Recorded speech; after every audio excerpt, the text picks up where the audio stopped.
amigos, segunda-feira, altura para falarmos aqui um bocadinho de futebol, o último episódio da temporada, do Ataque Rápido, e uma temporada que não deixará saudades para muita gente, mas que... Não é?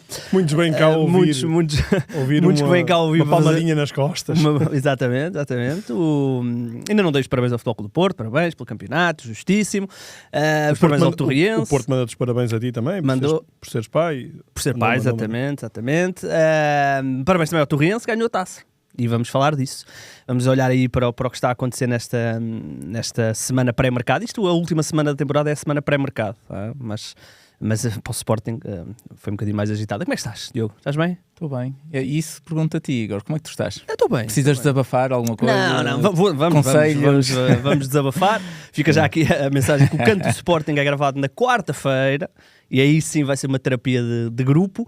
Aqui, queria ouvir a vossa opinião sobre esta ideia que eu tive, que é o Sporting, no momento em que estava, portanto é eliminado pelo Arsenal, diz adeus ao campeonato contra o Benfica, tem aqueles empates com o Tondela e com o Aves, e portanto estava tudo mal. De repente, com a ajuda do Benfica também, a coisa parecia que estava a correr bem. Não, renova o contrato. Renova com o Rui Borges, vai buscar o segundo lugar, já tem uma série de jogadores contratados neste mercado, e quando parecia que ia embalar para um início de temporada 26-27 bom, perde a final da taça com o Torriense, e mais do que perder com o Torriense, que foi o justo vencedor, uma exibição absolutamente deplorável e que deixará muitos pontos de interrogação para o que aí vem de verão. Não me perguntaste, mas eu estou bem. Estás bem, bom dia. Estás quase aí de férias, portanto... Estou quase aí de férias, é verdade.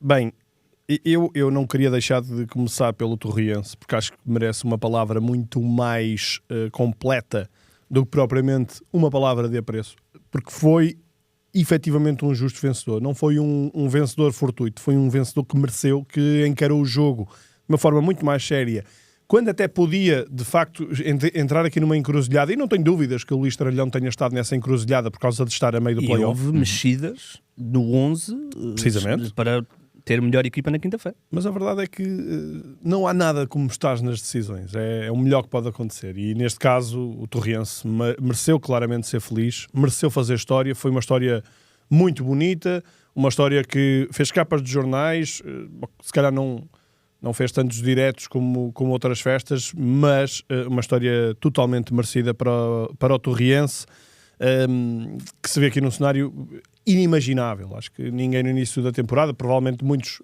apontariam à subida da divisão até, mas ninguém imaginava este desfecho.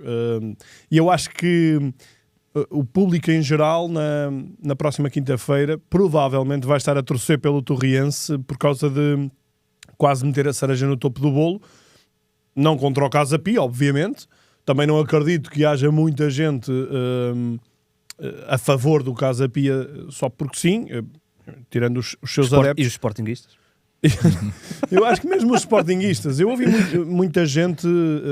Sim. O eco que vem do lado sportinguista é muito mais justo vencedor Torriense, e o Sporting com uma exibição claro. deplorável. Mas... Há aqui eu dou de barato, agora olhando do ponto de vista sportinguista, dou de barato a má entrada que o Sporting tem. O Torriense marca na primeira situação, e o Sporting obviamente vê-se aqui numa situação mais delicada, demora muito a ligar o chip, mas ao marcar logo no início da segunda parte, o Sporting tem tudo na mão, até porque volta a tal encruzilhada do Torriense, que é... Eu naquela altura estava a pensar, o Torriense sujeito a ir para prolongamento, e na minha cabeça, obviamente, o Sporting tinha todas as condições para sair como vencedor. O prolongamento é algo terrível para o Torriense, para depois também gerir o resto da equipa, ou gerir a equipa no resto do jogo e no resto dos dias. E a verdade é que o Torriense tem um aspecto muito importante. Neste tipo de jogos, em que o grande está com a bola, com mais ou menos capacidade para criar oportunidades, com mais ou menos capacidade para estar no último terço, e acho que o Sporting não teve muita capacidade para estar nesse último terço, ou para criar nesse último terço, mas é natural, sobretudo depois de perder uma vantagem, que o clube, vamos chamar-lhe pequeno, ou com menos recursos, é normal que haja uma tendência para abdicar. E o Torriense, eu acho que teve poucas pernas, mas sempre teve pernas, nunca lhe faltou coragem para ir lá à frente. E é a forma como o Torriense chega ao golo, que é um golo do ponto de vista de análise do Sporting inenarrável. Acho que Gonçalo Inácio tem uma abordagem ridícula, mas só é possível porque há uma equipa que tem coragem para fazer aquilo na segunda parte do prolongamento. E isto é algo raro. Ainda antes de irmos ao Sporting, Diogo, olhando aqui para o Torriense, o Torriense tem uma primeira volta de segunda liga mais modesta, troca de treinador ali em final de dezembro, entra o Tralhão, que em 2026, por exemplo, só perdeu 3 jogos. Tem aqui alguns empates até taça e o jogo agora com a Casa Pia, mas o que é certo é que a equipa não chegou à última jornada ainda com a hipótese de subir, não sobe direto, vai agora ao playoff, ou está no playoff com o Casa Pia, mas olhando até para a estrutura, futsal, olhando para o futebol feminino do Torriense, é que um daqueles projetos que tem investidor, estávamos a falar disso, até por causa da questão da entrada na Liga Europa direta, se eventualmente se poderiam abdicar ou não, pelo aquilo que percebemos, a pré-inscrição foi feita, não é? Pelo menos na altura houve essas notícias. Estávamos a falar disso, não é? Que realmente é um daqueles clubes que tem já nos últimos anos tem sido aqui um crescimento, e agora pode ter aqui realmente uma explosão incrível, não é? Sim, o Luís Tralhão tem feito um excelente trabalho. É um clube com boas condições, é um clube com apoios locais. Eu acho que é muito importante também os clubes, este tipo de clubes mais pequenos e muito ligados a uma região, terem apoios da sua região, porque vamos saber que é um apoio que vai ser mais duradouro do que se for um investidor estrangeiro que entre e a qualquer minuto sai. Portanto, tem o apoio da zona e vê-se que costuma ter boas assistências nos seus jogos. É um clube com massa humana, isso aí. É um clube com massa humana, com apoiantes, eclético também, que acho que é importante. E numa semana de decisões tão grandes, e numa semana em que o pensamento, isto é, eu ontem estava a pôr-me um pouco no lugar do clube em si, do Torriense, e eu não sei qual era preferível, se eles pudessem escolher apenas uma entre a subida ou a vitória na taça, não sei qual. Subida, não? Eu acho que se fôssemos perguntar aos adeptos, aos sócios do Torriense, se calhar a escolha ia estar dividida. Mas numa semana, e o Luís Tralhão no final do jogo falou disso, numa semana tão complicada para preparar o jogo da final, a verdade é que o Torriense se apresentou em jogo muito mais bem, muito melhor preparado do que o Sporting, que teve uma semana limpa, que tinha não é o objetivo principal da época do Sporting, mas era um bom objetivo. O Sporting que no mesmo dia tinha tido uma ótima notícia umas horas antes. À mesma hora? Foi o jogo do Aston Villa? Se calhar um objetivo para o clube Sporting, se calhar um objetivo mais importante, enquanto que para os adeptos sportinguistas, a taça seria se calhar naturalmente mais importante, mas para o clube Sporting, um objetivo muito mais importante, cumprido uns minutos antes da final.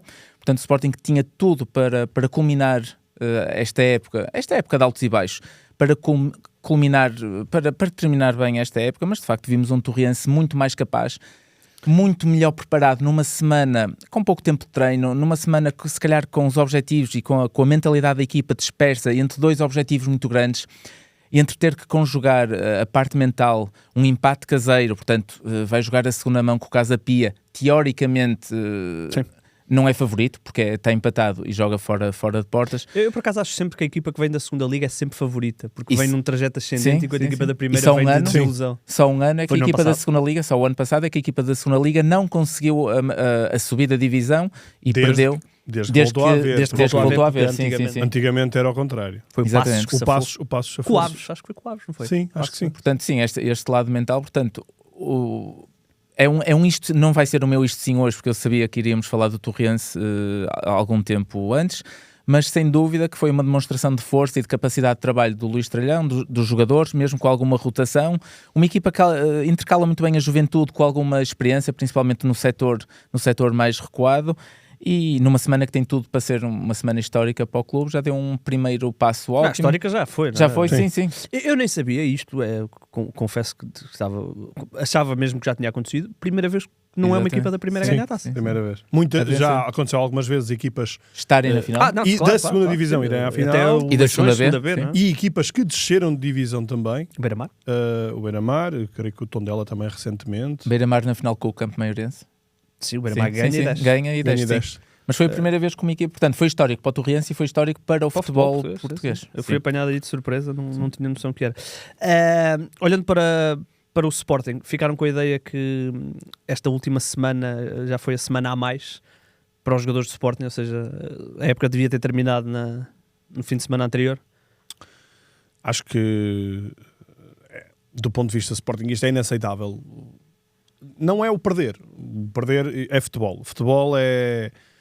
Por isso é que nós valorizamos o futebol de uma forma totalmente diferente. A coisa que o Sporting sabe é perder finais da taça com adversários mais modestos. É a equipa que tem mais finais perdidas, 15ª final perdida. Perdeu com o Aves, perdeu com a Académica. Sim, tem perdido de alguma forma surpreendente, mas também ainda há 2 anos era, não vou dizer amplamente favorito, porque nunca se é num clássico, mas frente a um Porto a quebrar, depois das eleições do Porto, uma equipa em fim de ciclo com Sérgio Conceição. O Sporting tem uma expulsão muito cedo e acaba por perder essa final há 2 anos. O ano passado... Há dois. Foi há 2 anos. Foi no início de André Vilas Boas. Sim. É isso. E o ano passado esteve muito perto também de a perder e acabou por ganhar também com alguma polémica à mistura. E eu...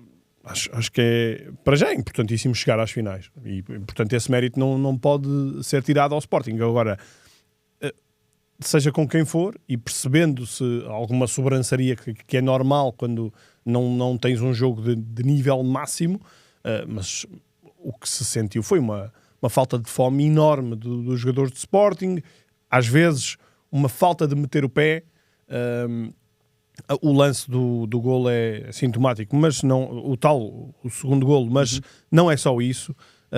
Há muitos momentos, há muitos jogadores que eu sinto que se estão também a arrastar neste final da época. Percebo o lado do desgaste, mas tenho muita dificuldade em perceber que numa final em que o Sporting podia estar ali a tentar e não conseguir marcar, mas consegue marcar relativamente cedo, tem o jogo controlado, depois parece que os próprios jogadores estavam tão confortáveis de que mais cedo ou mais tarde isto vai dar, que deixaram arrastar, que tentaram controlar de uma forma muito pouco agressiva e no fundo sujeitaram-se a este desfecho que do ponto de vista do Sportingista é engraçado porque eu concordo contigo, acho que os jogadores do Sporting estavam naquela ideia de que mais cedo ou mais tarde ia dar, mas não tinham razões para estar, porque várias vezes o Torriense, com saídas, obviamente, de um jogador que explodia, e o Torriense é muito isto, os jogadores que explodem muito no ataque, teve vários pequenos sustos, não é? Houve ali uma série de momentos, há ali um lance que eles até ficaram a pedir vermelho, se não estou em erro, para o Eduardo Quaresma, na primeira parte. Foi o Inácio. Inácio. Há ali 2 ou 3 lances que... Até aquele lance do André Simões, que ele vai na pressão e quase e o passo do Diomande quase que dá um golo. E é mesmo perto do... É já no prolongamento, não é? Não, acho que ainda é mesmo perto do fim. No final, sim. Dos 90 minutos. Mesmo esse lance do Diomande bate certo com aquilo que o Luís estava a dizer. Eu acho que houve um exagero de facilitismo por parte do Sporting. Os 2 golos são facilitados. O primeiro de bola parada. Acho que a bola não pode... É um lance de bola parada, mas a bola não pode cruzar a área. E depois o Morita. Mas é um lance que o Torrense faz muito na segunda liga. O jogador, o central, o que vai agora para Cabo Verde, o Stopira ataca muito bem o primeiro poste e normalmente há sempre 2 jogadores como estavam ao segundo poste. E o Morita não reage a tempo e o jogador antecipa-se. O segundo gol também é muito facilitado por 2 ou 3 jogadores pelo processo defensivo é escusado estar a individualizar do Sporting. Não, mesmo este lance do Diomande, porque um desses jogadores provavelmente é o titular da seleção. E acho que é um dos grandes pontos fracos da nossa seleção, da nossa convocatória, a dupla de centrais. Vamos ver como é que o Ruben Dias se vai apresentar. Falta uma dupla de centrais inequívoca, não é? Falta ali um central. Acho que o Pepe tem...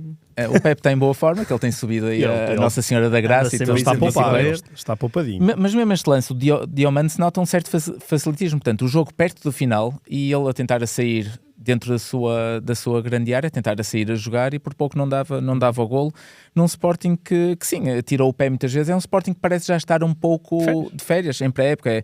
E não quero já fora, não é? Eu não quero dar uma de Passarella, aquele treinador, o selecionador argentino.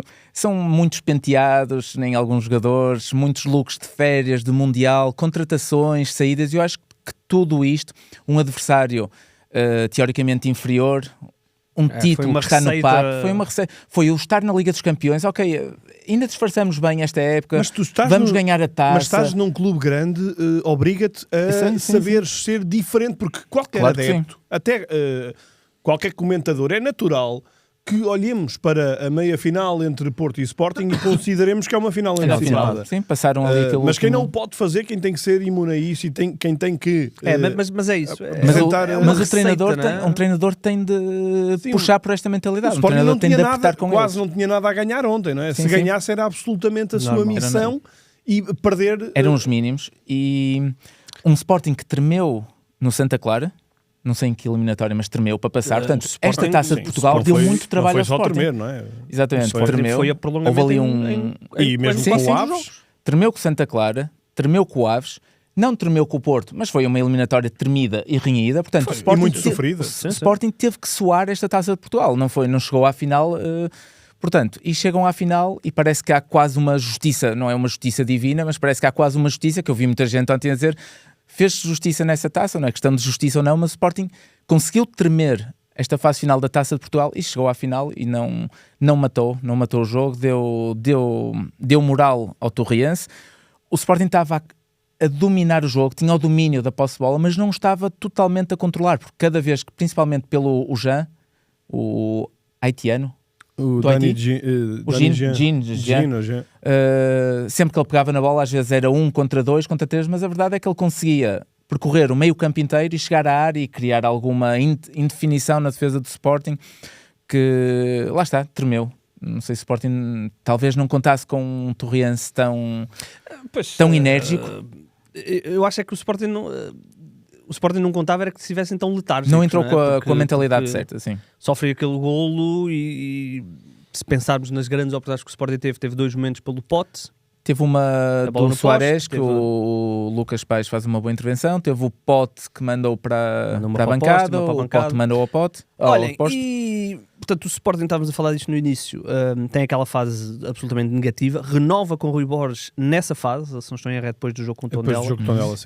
Depois de até arrastar o processo muito tempo, o Frederico Varandas tinha dito nas eleições que já estava resolvido, que já tinha tomado a decisão, mas depois só se renova com o treinador já em abril. Renova com o Rui Borges, garante o segundo lugar, acho que já estamos todos a assumir que será uma mini revolução no plantel, porque há vários jogadores que já sabemos que vão sair, há vários jogadores que ainda não sabemos, mas que calculamos que possam sair, e de repente leva este terremoto ali interno. Como é que vai ser a entrada na próxima época, que pelo menos tem esta boa notícia de entrar direto na Liga dos Campeões, não tem supertaça, portanto vai entrar apenas ali a meio de agosto, digamos assim. Como é que vai ser... Não sei se concordam com a minha ideia que ao mínimo deslize a coisa pode tremer para o lado de Rui Borges. Sim. Ou seja, Rui Borges é o grande candidato a ser o primeiro despedido dos 3 grandes. É sim, faltam mais de 2 meses. E, portanto, o tempo ajuda muito. Sim, mas foi o que dissemos Bruno Lage, foi o que dissemos Roger Schmidt. Eu sei. É verdade que é o Benfica e não é o Sporting. Eu sei. E a questão, ontem vi muitos adeptos também a falarem da questão da continuidade de Rui Borges. Obviamente não é o dia para um adepto do Sporting estar a falar sobre isso, porque o sangue está quente, a sensação de humilhação é evidente, mas... se há coisa também que o passado nos explica, é que normalmente essas decisões, para já, são contraproducentes, são contra-projeto e normalmente não trazem grandes resultados. Acho que se a aposta é em Rui Borges, não pode cair com um resultado que é terrível, não é? Mas que, enfim, em relação à próxima época, que era para onde o Sporting já estava... O Sporting, quando há essa renovação, o cenário mais provável para o Sporting era ter ganho a Taça de Portugal e ter ficado em 3º lugar. O que em termos de jogos da próxima época não ia mudar grande coisa, ia ter a supertaça. Assim não tem. O Sporting ontem poupa 5 jogos da próxima época com a entrada direta na Champions e a impossibilidade de estar na supertaça. Obviamente que qualquer sportinguista quereria estar nessa supertaça, mas do ponto de vista de arranque da época vai ser um arranque muito mais suave e muito mais duro também para outras equipas. Mas eu acho que basta lembrar-nos o que aconteceu no início desta temporada, em que Bruno Lage, depois de ser segurado por... eu não vou a Schmidt. Schmidt encontra uma naturalidade um bocadinho maior naquela saída de Roger Schmidt. No caso de Bruno Lage, depois daquela segurança de Rui Costa no final da época passada, dizer que ele vai iniciar a época, que ele vai começar a época, em que ele começa a época e faz e cumpre os objetivos de ganhar a Supertaça, de entrar na Champions, começa bem o campeonato, há uma humilhação frente ao Karabakh. Não é só perder um jogo na Liga dos Campeões contra uma equipa muito menor, é em casa a ganhar 2-0, perder 3-2. E o impulso de um presidente tem que ser segurado naquela altura. E aí Rui Costa não se segurou. E aqui Frederico Varandas tem um bom termo de comparação para se segurar, porque o projeto tem que ser muito maior do que um péssimo resultado. Um péssimo resultado toda a gente vai ter. E concordamos que o Rui Borges merece continuar à frente do Sporting. Mais do que o merecer, aqui acho que não tem tanto a ver com o merecer, porque se formos a olhar para merecimentos, o ano passado o Rui Borges faz a dobradinha, este ano não ganha nada, acho que consegue uma equipa com ótimos resultados em determinadas alturas da temporada e a apresentar bom futebol, mas mais do que o merecer, é o Tem homem a melhor certo. Participação do Sporting sempre na Liga dos Sem Campeões. dúvida, mas é o homem certo ou não é o homem certo? Frederico Varandas considerou que é o homem certo. Portanto, não pode agora, que a época ainda está só a acabar, mudar tudo. Ou por capricho, ou porque de repente está aqui alguém disponível e que não estava. Eu acho que não se gera um clube assim, por mais que haja essa tentação. Qualquer adepto quererá gerir o clube assim. Mas isso não é sustentável. E acho que neste caso Rui Borges foi a escolha do Frederico Varandas, por isso tem que ser o homem a enfrentar a próxima temporada. Diogo, o Sporting, estávamos a falar da questão de Bruno Lage, mas o próprio Frederico Varandas já teve uma situação semelhante à de Bruno Lage, até um bocadinho mais gritante, que foi quando despede o Marcel Kaiser no dia do fecho do mercado. Depois do Sporting até ter ganho a Taça de Portugal e ter sido goleado na Supertaça. E olha o que deu. Exato, depois não melhorou. Pontes, Silas e não sei o quê. Mas depois deu a culminação em Ruben Amorim. Estávamos aqui a falar, acho que obviamente o Frederico Varandas não deve agir de forma quente e não o vai fazer. O medo para os sportinguistas, e eu falei com alguns sportinguistas ontem e eles diziam-me isto, que é, se o burburino já era grande, agora ainda é maior, quando nós perdermos o primeiro jogo na próxima temporada, e os sportinguistas obviamente não querem perder em agosto, mas se perderem um jogo em agosto, pode-se tornar ensurdecedor, não é? Eu acho que, a partir do momento que Varandas confia que o Rui Borges é o seu treinador para a próxima época, e nós tínhamos falado aqui uns dias antes no Ataque Rápido, portanto, a uma segunda-feira, e depois ele deve ter renovado a uma quarta ou uma quinta. Se Rui Borges é o treinador do Frederico Varandas, eu acho que fez muito bem em renovar numa altura de aparente fraqueza do Rui Borges. Acho que foi a mensagem certa a passar naquele momento e nós tínhamos comentado isso. Se eu fosse Frederico Varandas, para mim Rui Borges não é o treinador para o projeto de Sporting, não é treinador com categoria, e aqui eu estou a falar de categoria, estou a falar de tudo tático, futebol, não é treinador de categoria para o Sporting, e eu ainda não vi um Rui Borges, já vimos o Sporting com excelente jogo ofensivo, vimos um Sporting a conseguir ultrapassar bem a saída do Gyökeres, que era um grande fantasma por esta altura do ano passado, ai meu Deus, o que é que vai ser do Sporting sem o Gyökeres? Ultrapassou bem, criou um futebol ofensivo agradável de ver, com resultados, com golos, mas eu ainda não vi o Rui Borges capaz de criar soluções. Portanto, eu acho que um treinador tem que criar soluções táticas e motivacionais para os jogadores. Eu acho que neste fim de semana perdeu a taça muito por questões motivacionais.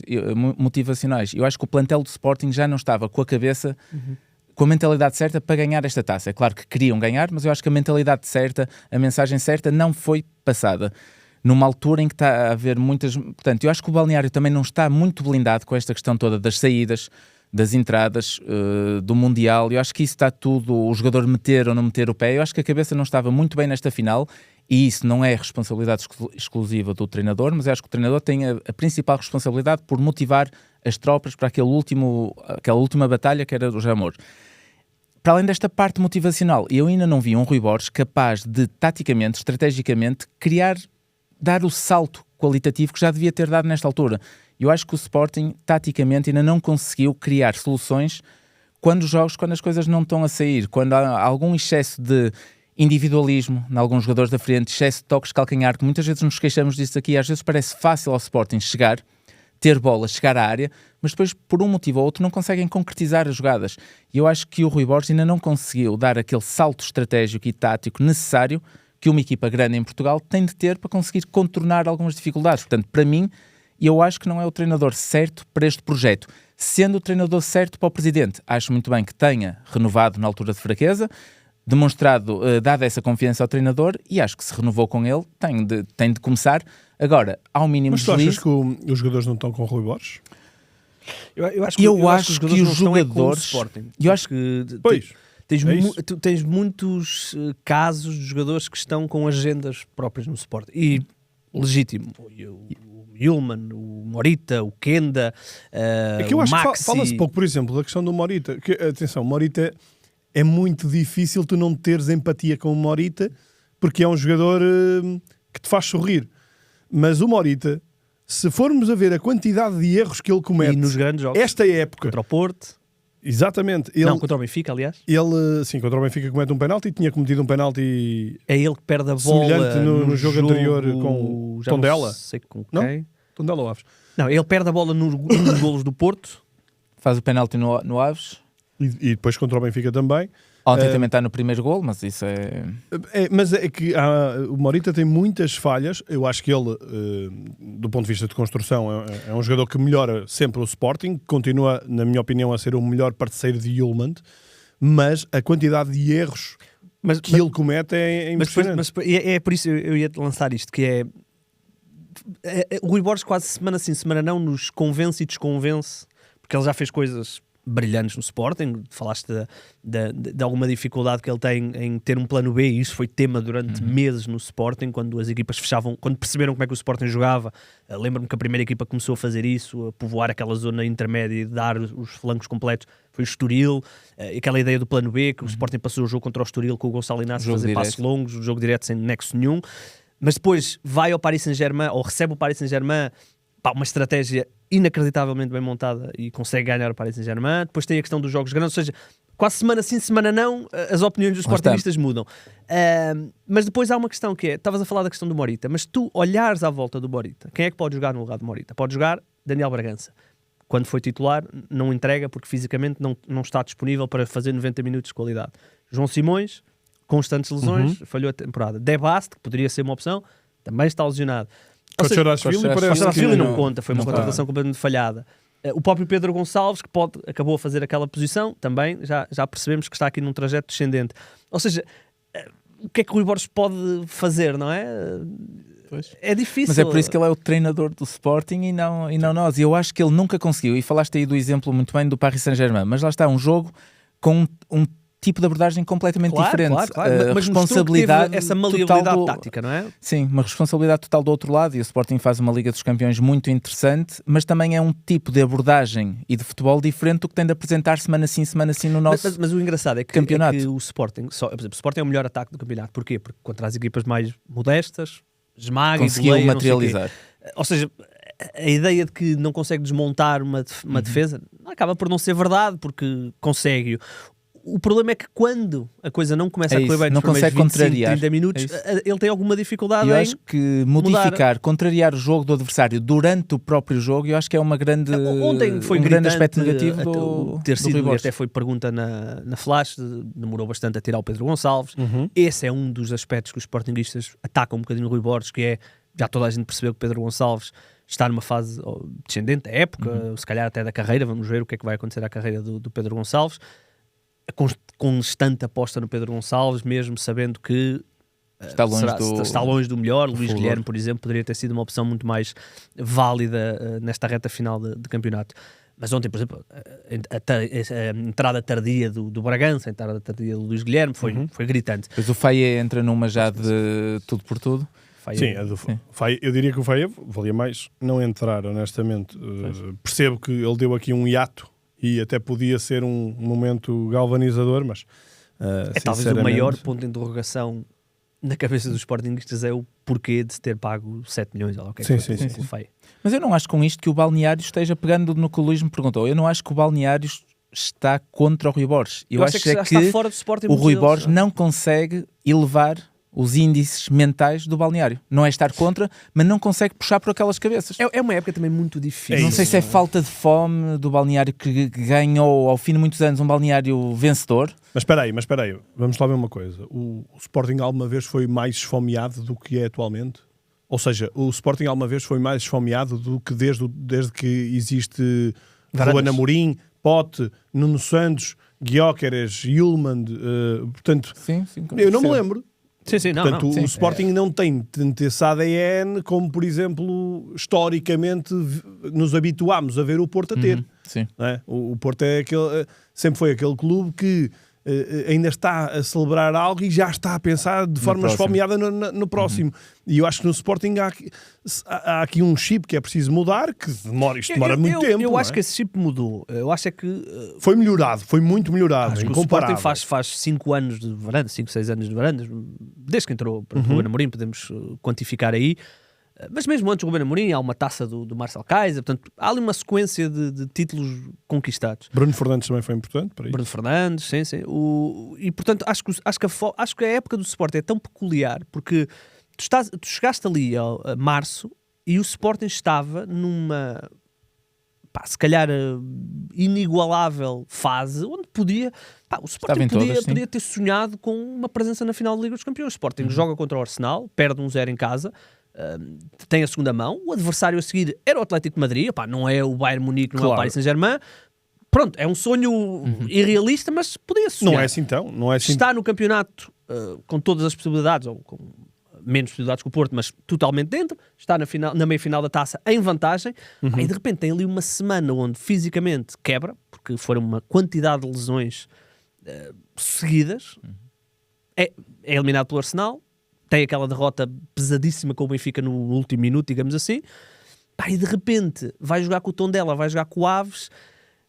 Estás a esquecer de um ingrediente, para mim, importante. Paragem de seleções. Paragem de seleções. Eu acho que nunca um clube beneficia com uma paragem de seleções, ou quase nunca, a menos que consigas conservar os jogadores todos.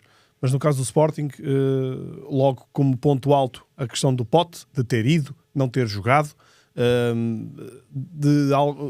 ficou por explicar. O Rui Borges disse uma coisa, Roberto Martínez disse outra, e eu acho que o Sporting foi muito prejudicado com essa. Não estou a dizer que os outros também não foram, porque uma paragem de seleções para se jogar amigáveis acho que nunca é bom para nenhum do clube. outro lado do mundo, principalmente. Exato, ainda com por cima, o fuso quando fazes horário esta viagem. Mas e não é só a questão dos portugueses, Maxi. Sim, é com todos. Não sei se o Delmando foi, mas.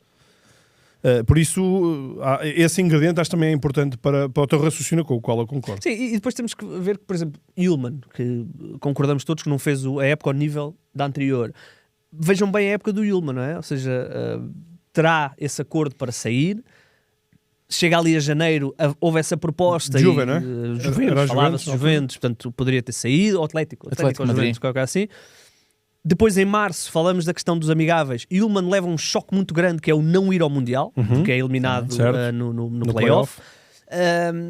E de repente, logo a seguir, fica eliminado todas as provas, com exceção da Taça Portugal. Portanto, mesmo a cabeça de alguns jogadores está muito dispersa, digamos assim. Portanto, acho que foi uma semana a mais na temporada do Sporting, que teve essa boa notícia da entrada da Liga dos Campeões. Essa entrada da Liga dos Campeões que prejudica muito o Benfica, e nós estávamos a falar aqui em off, que é o Benfica daqui a um mês e meio já tem de estar em pré-temporada. Não é a entrada na Liga dos Campeões que prejudica, é a Sim, vitória desculpa, do Torriense. A vitória do Torriense, caso, desculpa, exato. Sim.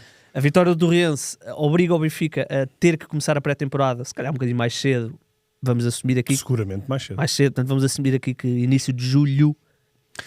Portanto... O primeiro jogo é 23, não é? O primeiro jogo é 23. Vamos dar aqui 3 semanas. Se o Benfica fosse direto para a fase de Liga, o Benfica só iria começar a jogar no segundo fim de semana de agosto. Portanto, não vou dizer que é um mês de diferença, mas são 3 semanas à vontade. Portanto, início de julho. Provavelmente quando o Mundial acabar, o Benfica já está em pré-temporada e ainda não sabemos quem é o treinador do Benfica. Não é provável, de certeza. Certeza, não é? Portanto, o Mundial... Quando é que é o Mundial? O Mundial acaba a 19. 19? O Benfica joga a 23. É. O que é que acontece aqui? Eu diria que, do ponto de vista de Benfica, obviamente, é mais uma época a começar dessa maneira, a começar com muitos jogos, com esses percalços, com os jogadores a praticamente não terem férias. Eu não sei quão longe é que vão os jogadores que vão do Benfica, que vão Esperemos ao que o Mundial. Tomás Araújo... Sim, o Tomás Araújo, sim. Eu creio que nesta altura o Benfica é o clube em Portugal que tem mais jogadores na seleção. Há dias vi qualquer coisa, não sei, porque ainda há convocatórias por sair, por isso não é algo, estão na pré-convocatória, sim. Não é algo definitivo, mas penso que nesta altura o Benfica é o clube que tem mais jogadores chamados, portanto também aí não beneficia com isto. Mas Noruega, Colômbia, Portugal. Desculpa, Luís, desculpa interromper. Sim. Noruega, Colômbia, Portugal e, em alguns casos, seleções que teoricamente irão longe. Sim. Otamendi já não conta. Não consigo lembrar. Sim, a Ucrânia está no Mundial, não? A Ucrânia não está. Mas enfim, serão vários jogadores e é um calendário outra vez apertado. Eu acho que, se nós olharmos para as possibilidades de adversários, o Benfica vai ter aqui uma, vamos chamar-lhe uma pré-época um bocadinho mais competitiva, porque vai ter jogos um bocadinho mais a sério, vai ter mais viagens, é verdade. Só na última é que poderá aparecer ali um adversário um bocadinho mais... Sim. Depois, do ponto de vista financeiro, a diferença da Liga dos Campeões para a Liga Europa é muito maior do que da Liga Europa para a Conference. Isto aqui não é para fazer premonição nenhuma, mas se o Benfica por acaso tem algum azar e cai para a Conference, o Benfica fica com um trajeto muito positivo para, quem sabe, sonhar com uma conquista europeia. É mais do que sonhar aí, acho que é mais de sonhar. Até o Braga obrigações de ser candidato. Claro. Não estou a dizer que tem que ganhar. Até o Braga, nesta altura, tem legítimas aspirações para poder ganhar a Conference League. Mas eu acho que o grande problema do Benfica nesta altura não é se vai começar a 23, se vai começar mais à frente. Eu acho estranho não haver uma afirmação, ou escapou-me, ou não vi, uma afirmação perentória de que o Torriense vai jogar na Liga Europa na próxima época. Sim, portanto, supostamente a inscrição está feita. A pré-inscrição foi feita. Isto foi o diretor desportivo do Torriense que o disse a quando do sorteio da meia-final. Portanto, porque obviamente quando o Faf e o Torriense vão à meia-final, levanta-se esta questão, não é? Mas há uma série de pressupostos que depois a Federação Portuguesa de Futebol também tem que validar. E eu creio que quando foi o Aves, o vencedor da Taça de Portugal, também foi algo mais ou menos assim, depois não foi validado para... Mas o Aves estava já numa situação... Já delicada. estava a começar ali a derrapar. Portanto, estamos a fazer este episódio partindo do princípio que o Torriense vai efetivamente à Liga Europa. Este cenário é um cenário complicado para o Benfica, mas o cenário mais complicado para o Benfica é o facto de não ter treinador, não ter definição. Ou melhor, na verdade o Benfica tem treinador, chama-se José Mourinho, e supostamente foi a Munique ver o Olise, a Berlim ver o Olise na final da Taça da Alemanha. Não acredito que tenha sido para o Benfica. Portanto... nós tivemos um episódio com o Quezada, não sei se te lembras, em março, em que nós foi a paragem de seleções e nós até falámos previamente. Vamos falar sobre Mourinho para o Benfica e a questão da continuidade, porque é a altura certa antes de haver uma definição. E nós, na altura, no episódio, dizíamos: mal será se alguma vez o Benfica se colocará nas mãos, de uma forma passiva, nas mãos de José Mourinho e de algum interessado em relação à definição da época seguinte. Na altura, o que pairava era a suspeita de seleção. E isso era insustentável para o Benfica. Mas o que está a acontecer é absolutamente insustentável também para o Benfica. Nós assistimos a uma semana... há o interesse que há, e não tenho dúvidas que o share seja bom, mas assistimos a uma semana, não sei se vocês viram o Ricardo Alves Pereira ontem, ele faz compacto. Eu costumo ouvir a versão podcast, hoje não tive a oportunidade. Ele faz um compacto dos diretos à porta do Seixal, em que há uma mão cheia de nada, constante. Portanto, isto deu para alimentar muita coisa durante a semana. O que não deu para alimentar foi o futuro do Benfica, pelo menos a nível visível. Eu disse isto, acho que disse isto, depois não estive no episódio, mas até vos disse que é aquilo que o Benfica passou no pós-jogo com o Estoril. Eu diria que foi uma das coisas mais vergonhosas, ou seja, a forma como o José Mourinho arrastou o Benfica pela lama, quase como eu é que vou decidir, o Benfica vai ter que esperar que eu decida, para já eu sou o treinador do Benfica. Ou seja, o José Mourinho nunca sequer pôs a hipótese de o Rui Costa tomar a decisão de ok, José, estás aí com a coisa do Real Madrid, pronto, sai e nós vamos a outro. Nós pagamos. Eu acho, isto é a minha opinião apenas, que estaria tudo à espera da final da Premier League para poder resolver a questão do Marco Silva. Acho, é a minha interpretação de tudo o que está a acontecer, porque a Premier League durou mais uma semana que a Liga Portuguesa. Eu acho que é isso. Mas depois também fico confuso com a quantidade de vezes que o José Mourinho vai ao Seixal ver jogos de equipas jovens. É tudo tão confuso. É assim, em condições normais, ou na verdade o que está a acontecer é uma condição normal, porque ainda está o prazo dos 10 dias em que uma parte pode comunicar à outra, obviamente sabendo todo este fumo, e como disse José Mourinho, ninguém é parvo, o Benfica está à espera da comunicação de José Mourinho, que tem que dizer não vou continuar e pagar o valor que está acordado. Tu achas que é mesmo só pela... Eu ia perguntar isto. Achas que é mesmo só pela questão lá do valor, lá os 7 milhões? Achas que é só isso? Ou seja, Benfica e José Mourinho estão a fazer uma espécie de chicken game à espera de ver qual é que é o primeiro que pestaneja e que tem que pagar os 7 milhões a outro? Eu diria que... 7 milhões é muito dinheiro, atenção. Não. Sim, mas para um clube como o Benfica não pode ficar preso a 7 milhões para e mesmo José Mourinho planear a sua época. E mesmo José Mourinho. José Mourinho não está habituado a ter que pagar para sair, não é? Também é verdade. José Mourinho é o rei das indenizações. Mas ainda deve ter algum encaixe para poder pagar ao Benfica se for preciso. Está tudo à espera do Real. O Real Madrid Mas o Real vai ter eleições. O Real tem parece eleições... um Master of Puppet de todo este caso. Eu acho que são as eleições. É o Henrique Riquelme, que veio estragar, acho eu, o José Mourinho, todo este plano. Neste caso é Mourinho não, mas o Benfica não vai esperar pelas eleições do Real Madrid. Pois, mas parece faz que sentido está, nenhum isto, não é? parece quase uma marioneta do Mourinho, que por sua vez está marioneta do Florentino. E eu acho sinceramente que é isto que está a atrasar tudo, são estas eleições. Achas que e esta Silva, obrigação a questão da Premier League não ter acabado ainda? Eu acho que o Marco Silva deve estar à espera também de...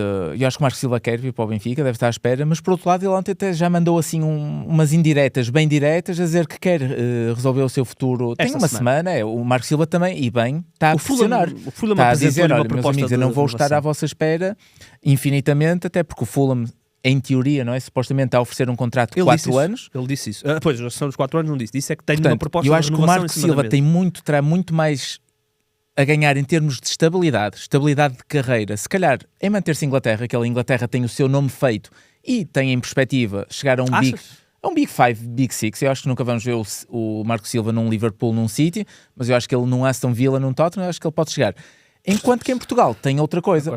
Em Portugal ele pode vir para o Benfica, pode lutar por títulos, pode lutar por competições europeias, pode dar um outro salto europeu, não tanto em Inglaterra, mas um outro salto, abrir outras portas europeias. E depois, se calhar, voltar para a Inglaterra com exatamente, mas eu acho que o lado da estabilidade está todo em manter-se. Não é o Benfica estável. O Benfica, neste momento, não é uma casa muito estável.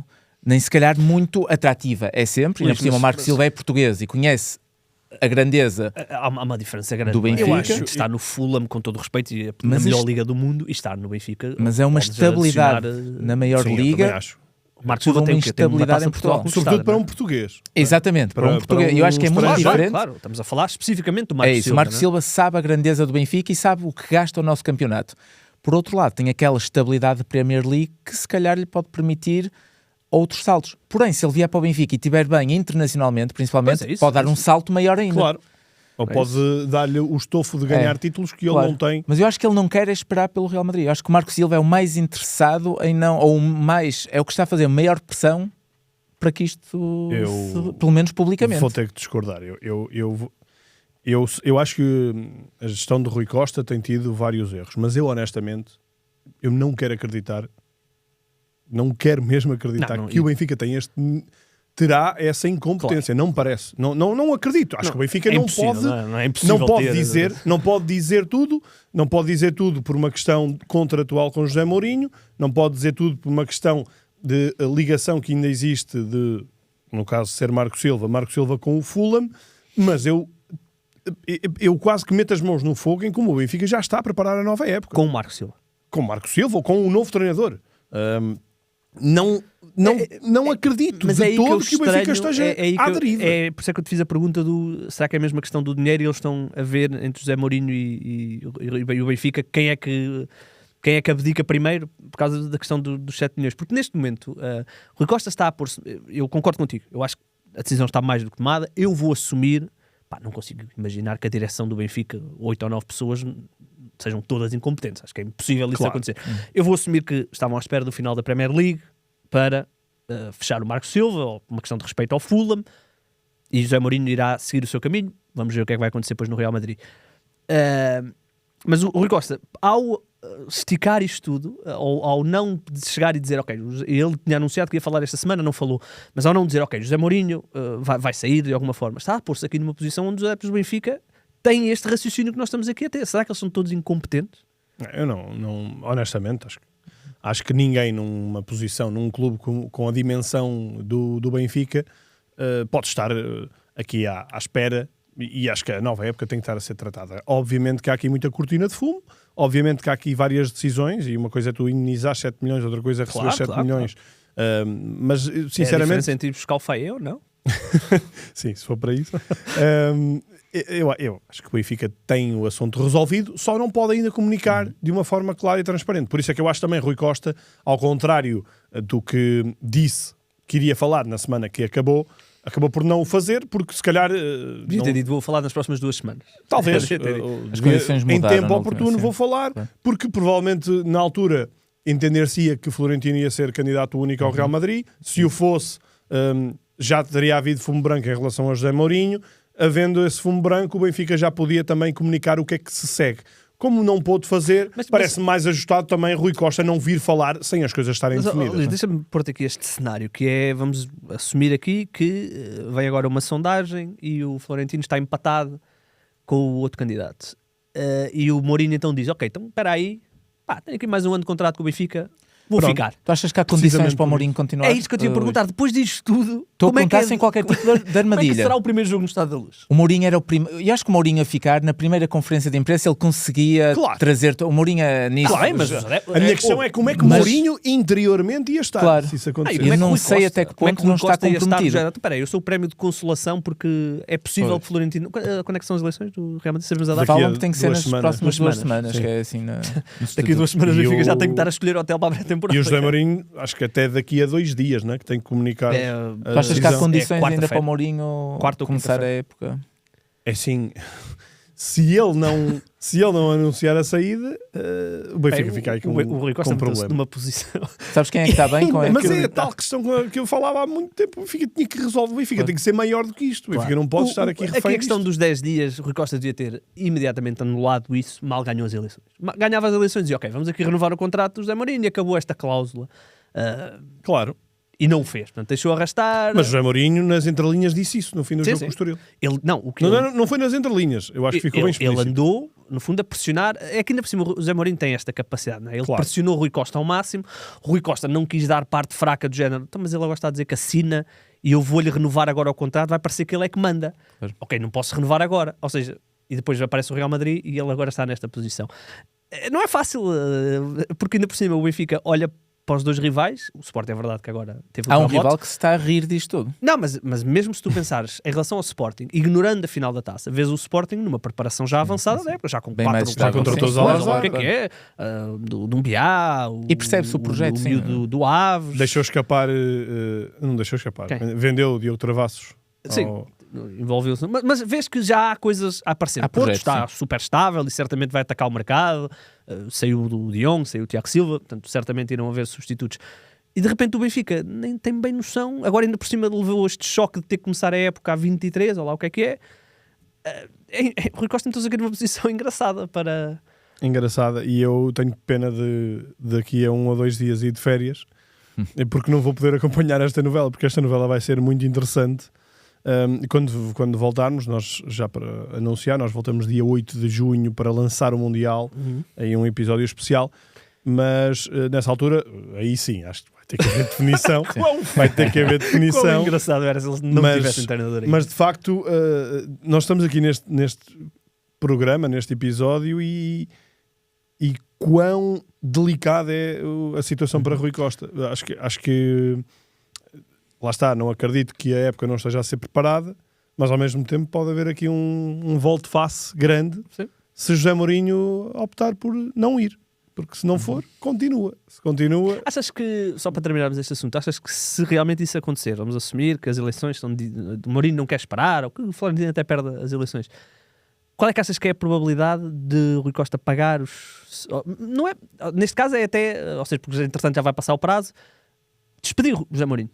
E, ok, já tenho tudo com o Marcos Silva. Achas que é 0? 0. Ou seja, Rui Costa nunca iria fazer isso. Porque Rui Costa, se faz isso, tem os adeptos definitivamente à perna. Mas imagina que Marcos Silva já está contratado e... Pois, não sei. Mas eu acho que Rui Costa nunca poderá fazer isso. Rui Costa Claro que nunca é assumido, claro que vai-se sempre dizer que não foi isso, mas obviamente Rui Costa fez a jogada política na contratação do José Mourinho, foi uma ótima oportunidade que ele teve ali para garantir que outubro passava e ele continuava a ser presidente do Benfica, mas nesta altura não pode fazer isso, porque os adeptos do Benfica, a forma, e não é por acaso algumas notícias, mas a forma como os adeptos do Benfica perdoariam Rui Costa por José Mourinho sair é, ok, o Real Madrid, é um chamamento diferente, é a última oportunidade de José Mourinho ir para a ribalta. Se José Mourinho não vai, Rui Costa o demite e lhe pagam uma indenização para trocar outra vez, eu acho que os adeptos vão cair em cima, porque José Mourinho continua a ser alguém com muito crédito, e se há coisa que os adeptos do Benfica estão ansiosos é por estabilidade. E havendo José Mourinho, havendo a possibilidade de uma nova época, mesmo que ele não tenha conseguido praticamente nenhum objetivo desta época, mas apuramento se calhar para o play-off da Champions. Sim, havendo a possibilidade de preparação de uma nova época com José Mourinho, que falta-lhe isso ainda no Benfica, e abdicar do treinador para lhe pagar, para depois uma solução que já estava arranjada, e depois até, imagina, correr o risco de José Mourinho assina pelo Real Madrid. Eu acho que Rui Costa ou ganhava os jogos todos a partir daqui, ou então Rui Costa ia ter um grande problema com os adeptos. Olha, muito interessante, muito interessante. É uma pena, nós temos mesmo, que parar. É uma pena mesmo. Mas temos o tema do dia, vamos de certeza falar sobre isso. Sem dúvida. A época em Portugal terminou. O Futebol Clube do Porto foi campeão. Só para não nos dizerem que não falamos do Porto, neste caso, eu acho que o Porto estará tranquilíssimo com tudo isto que tem acontecido. Não apenas a questão da Taça de Portugal, está aqui um bom ensinamento. Sim, neste caso a Supertaça, está aqui um bom ensinamento. Obviamente não desvalorizando o Torriense, mas claro que é uma competição muito mais de feição para o Porto. Sem dúvida, para o grande papão das Supertaças. E além disso, é ver duas casas meio que a arder, duas casas sem... Uma tem rumo, a outra não está a ter para já. E o Porto, garantidamente, André Vilas-Boas deve andar em viagens. A fechar jogadores, a garantir que Farioli tem no início da temporada grande parte do seu plantel pronto para atacar a nova época, que é uma nova época com Champions. E com Champions eu acho que Farioli já não pode fazer a gestão que fez este ano, que qualquer adepto está ok com colocar suplentes ou uma segunda equipa na Liga Europa para privilegiar o campeonato. Na Liga dos Campeões é diferente. Os valores também são diferentes, o prestígio é diferente, claro. E o Porto não é um clube que vai para a Liga dos Campeões trocar jogadores. Portanto, Farioli vai ter que também aí inverter um bocadinho o seu Excel. Estou curioso para ver como é que vai ser a questão do avançado, Diogo, porque Samu teve uma lesão gravíssima, vamos ver quando é que estará recuperado. Quando e como. Sim. Exato, e o tempo vai demorar a ser o antigo Samu. Portanto, o Porto se calhar vai ter contratado 2 avançados Mas é engraçado que nós, na altura da lesão do Samu, falávamos que o Samu era muito criticado, era quase, não era o patinho feio, porque este Porto acho que não tinha nenhum patinho feio, mas o Samu era muito apontado como uma pedra na engrenagem do Porto, que havia muitas jogadas. E nós dissemos aqui, jogadas, porque finalização nós comentamos aqui que se calhar muita gente que diz isso ainda iria ter saudades de Samu, e acho que se calhar acabaram mesmo por ter. Olha, mas eu digo-te e continuo a dizer, eu não acho que Samu seja nenhum primor na construção do Porto, e eu acho que o Porto não era uma equipa que ligava bem com Samu. Sim, eu acho que a lesão, o problema da lesão... Certo, mas os suplentes de Samu eram... Sim, não estavam... com a lesão do Young. Mas eu não acho que o Porto não vai precisar de dois. O problema da lesão do Samu... Imaginando que Samu vai começar a nova época, acho que é difícil. Foi aquilo. Eu acho que Samu vai começar... Depois está bem. Se calhar não. É verdade que eles agora estão a recuperar bastante mais cedo. Fala-se ali setembro. Eu acho que Denis Gul vai continuar. Não, pois é isso mesmo. Denis Gul continua, mas o Porto precisa de... Incógnita Mofi. Eu acho que o problema do Samu, o maior problema do Samu nem foi o Porto ver-se privado do Samu nesta segunda metade da época, foi sim o Porto ver-se privado da venda de Samu no próximo mercado. E acho que o Porto queria muito vender, valorizar, ele estava a marcar os seus golos, valorizar o Samu para vender, para poder investir aí sim num forte investimento de mercado num ponta de lança com outras características que o Samu não tem nem vai ter. com ou sem lesão, o Samu nunca vai ser aquele jogador mais técnico e associativo. O problema da lesão é que o Porto nem contou com o Samu, nem o valorizou, nem o rentabilizou para vender. Portanto, o Porto vai ter aqui um ativo valioso que não vai vender agora, com a certeza. Não tem hipótese. Que se calhar não vai começar a jogar na forma que estava anteriormente. Portanto, vai ter que manter um ativo valioso e agora vai apostar monetariamente num outro ativo, vai ficar com dois, vai ficar com um encostado. Sim, ou vai apostar num género de De Jong, que eu acho que é o que vai acontecer, um outro De Jong a aparecer, que possa jogar, alternar neste início da época com o Gul ou com o Mofi, até o Samu, em setembro, se calhar já estar no ritmo de jogo necessário e voltar a ser aposta para voltar a ser valorizado para venda. Eu acho que esta lesão do Samu foi duplamente impactante. Claro. Mas ainda o Porto. Assim estão numa posição invejável relativamente aos outros dois. O Porto está de cadeirinha com as pipocas a ver o que se passa nas outras duas casas. Deixa-me só para terminarmos, hoje não vamos fazer rubricas, vamos fazer uma coisa diferente, porque eu sei que já tem uma semana e portanto não é assunto já terra mexida, mas convocatória da seleção, alguma coisa que vos tenha saltado? Não sei se vamos ao isto sim, isto não. O meu isto não. Okay. É o teu isto não? O meu isto não seria relativo à convocatória. Então. Pego agora. É não convocação, a ausência do Palhinha. Okay. Palhinha que foi fundamental nesta fase final. Marcou o golo ontem, mas nem foi pelo golo. O Palhinha tem 7 golos na Premier League, portanto para um médio defensivo, o típico trinco ainda por cima, são ótimos números. Foi fundamental nesta reta final com o De Zerbi. O Palhinha, para mim, era um nome obrigatório na convocatória. Não digo um nome obrigatório no 11, porque o estilo de jogo do Palhinha é completamente antagónico do estilo de jogo de um João Neves, de um Vitinha, mesmo de um Samu. Mas para mim, o Palhinha era daqueles... Mas até por ser isso. Exatamente. Portugal, de certeza que em algum momento do jogo... Porque o futebol é muito isto. Nós achamos, ok, o Palhinha não dá para o estilo de jogo do Guardiola, por exemplo. O Guardiola, que é o expoente máximo do tiki-taka, tem um Rodri que não é um Palhinha, tem muito mais capacidade de sair a jogar, mas tem um Rodri que eu costumo chamar aquele médio porteiro, aquele segurança de discoteca ali à frente.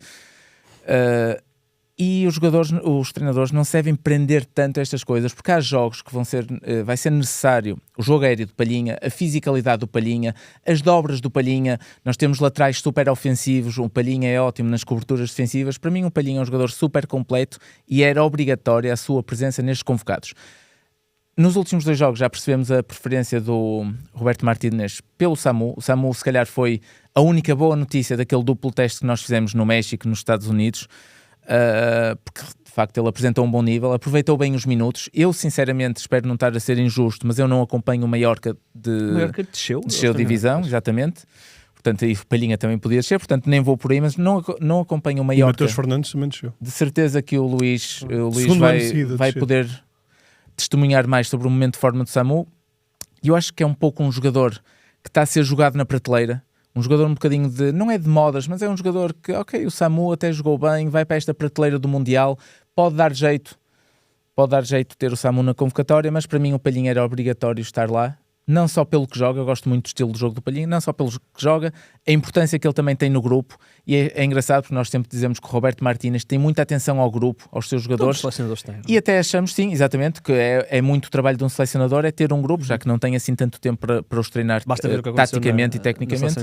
E eu até achava que o Palhinha era um desses jogadores do grupo, foi perdendo o seu espaço, mas para mim tinha que estar lá. Eu mais do que estar a falar do Samu, eu não tenho propriedade para falar, exatamente, eu não consegui, mas eu vi muitas pessoas a falar do Horta e do Pedro Gonçalves, que para mim era absolutamente inconcebível porque é que se achava que Pedro Gonçalves viria ao Mundial numa casa de críticas do Sporting e não interessa. Mas Luís, eu consigo entender a chamada do Samu. Eu também. Por uma questão de gestão de grupo, porque o Palhinha, uma das fases finais recente, ele é titular. Acho que é a última, não é? Eu acho que, não sei se é na última que ele começa a Não, é no 22? 22 é que tenho quase certeza, é isso, que ele é titular, e depois perde lugar, perde aqui para um formato até diferente, com Vitinha, com João Neves, com um meio campo mais de finesse, mais de classe, menos robusto. Eu acho que de facto João Palhinha é um jogador que dá à seleção, mas não estou a ver que ele dê muito mais do que o Samu Costa. Palhinha tem um ponto a favor, nas bolas paradas é um jogador muito mais importante, muito mais capaz. As bolas paradas defensivas, não é? E ofensivas também, E claro, ofensivas. sim, sim, Ele, defensivas, ele marca muitas vezes através de cantos. Se pensarmos na seleção, acho que as bolas paradas defensivas vão ser um problema. Eventualmente, Não podem tem ser um problema. A questão é que Portugal tem uma seleção com muitas condições para permitir muito poucos momentos de bola parada defensiva. Claro sempre, que depois né? é preciso ser competente. Mas ainda aqui, eu acho que eu entendo a opção. Se calhar, nós, sentados aqui, eu também levava João Palhinha em vez de Samu Costa. Apesar de ter visto alguns jogos do Samu Costa e é um todo o terreno. Mas há uma coisa muito importante, que é quem quer que fosse, e nós não estamos a discutir os 20 ou os 23 indiscutíveis. É ali uma sobra. São jogadores que praticamente não vão jogar. Não sei se seria o caso do Palhinha. Eu acho que ele vai jogar muito pouco. Tu vais tempo. precisar. Os minutos, se calhar, não vão ser muitos, mas vão ser muito específicos. Vamos aqui assumir um oitavos de final, estás a ganhar 1-0 um país qualquer. Uhum. Não pões Palhinha nesses minutos finais? Não sei. Umas bolas paradas? Não sei, tens o Ruben Neves. Eu sei. O Samu Costa é um jogador que com muita energia, é um jogador que se calhar do ponto de vista de raio da ação te oferece ainda mais do que o Palhinha. O Palhinha depois ainda está outra coisa, que é poderes defender a 5, ou seja, sem precisares de uma substituição, poderes defender a 5. Mas aí, normalmente, o Roberto Martínez joga com o Ruben Neves. É o jogador que ele gosta de baixar do meio campo para a defesa. Mas eu acho que é isso e pouco mais. Portanto, sim. A questão dos guarda-redes foi muito bem explicada pelo selecionador. A questão do Horta, eu percebo. Horta Gonçalo Guedes, eu percebo a ideia. Mas eu pergunto sempre, mas tirávamos quem para levar o Horta e para levar o Pedro Gonçalves? Não é como vimos muita gente dizer, não levávamos o quarto guarda-redes e levávamos o Horta ou o Pote. Isso é completo. É isso, é isso. Não pode. É isso mesmo. Mas lá está, mas são escolhas muito pessoais e se nós pegássemos em 10 pessoas, 10 portugueses, iriam ser 10. Fez uma boa época. 10 convocatórios. Não teve os números pujantes. E dá coisas diferentes, dá aquela velocidade, remata bem, mas eu acho que o Horta seria importante. Atenção, eu também não... Complementar o Ronaldo, libertar o Ronaldo, criar mais jogo para o Ronaldo, mas lá está, isso vai ser o Félix. É complicado. Pote, para mim, está mais que justificada a sua ausência, e eu sou um grande apreciador do Pote, mas de facto o Pote este ano não esteve ao nível. Mais do que este ano, estes últimos 2 meses. Sim. Eu só, em relação à seleção, eu sei que é uma unpopular opinion minha, mas mais uma vez eu acho que Roberto Martínez, que nem sempre é coerente, ponto assente, nem sempre é coerente, mas eu acho que ele fez um claro esforço para tentar explicar o seu ponto de vista. Acho que ele não explicou propriamente para que os adeptos compreendessem, para que a fazer um esforço para que toda a gente estivesse de acordo. Ele explicou para que quem ficou de fora ter uma percepção da razão para não ter sido chamado. E depois a questão, ouvi muitas pessoas a falar da questão dos laterais direitos. É verdade que Mateus Nunes agora é lateral direito, mas é um jogador que certamente é visto também como sendo possibilidade de jogar no meio campo, não é? Se calhar por aí até... Dalot pode jogar à esquerda, é isso. Nelson Semedo pode jogar à esquerda. Cancelo só tem jogado à esquerda. Sim. Ainda que à esquerda a gente tenha o melhor. O melhor, se estiver bem. Se estiver bem fisicamente. Eles não vão jogar. Quando é que a seleção é agora, não é? A seleção já se vai reunir, entretanto, mas ainda há a final da Liga dos Campeões. Temos lá vários. Péssima notícia para Portugal. Péssima notícia para Portugal, exatamente. Muito bem, nós voltaremos então no dia 8. Este é o último episódio da temporada 25-26. Portanto, vamos assumir que a próxima é ali intermédia. Os próximos episódios são intermédios. Sim. E depois edição especial mundial. Portanto, agradecer às pessoas que viram. Nós ainda não anunciámos os números, mas ficámos surpreendidos com a quantidade de visualizações. Sim, bem acima de 1 milhão de visualizações. Nós depois vamos fazer essas contas. Mas anda à volta de 1,5 milhão. 1,5 milhão, mais coisa, menos coisa. Portanto, números interessantes que saltaram à vista quando fizemos ali as contas. E portanto, agradecer a todos os que viram, agradecer aqui ao Diogo, sempre a sua disponibilidade. Sempre que precisarem. Sempre disponível. Não fizemos rubricas hoje, tinha certamente 2 histórias de camisolas. Mas ficam para outra altura. Oportunidades não faltarão. Não tivemos também o nosso desenterrado.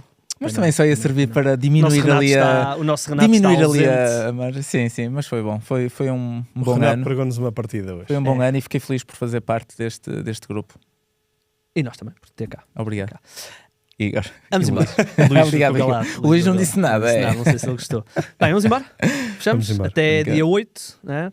Fazemos um episódio pré-mundial e depois a seguir aos Jogos de Portugal, né? Exatamente. Está combinado. Portanto, vamos embora. Eu quero agradecer mais uma vez às pessoas que viram, agradecer ao Luís, sempre disponível aqui connosco, e ao Diogo.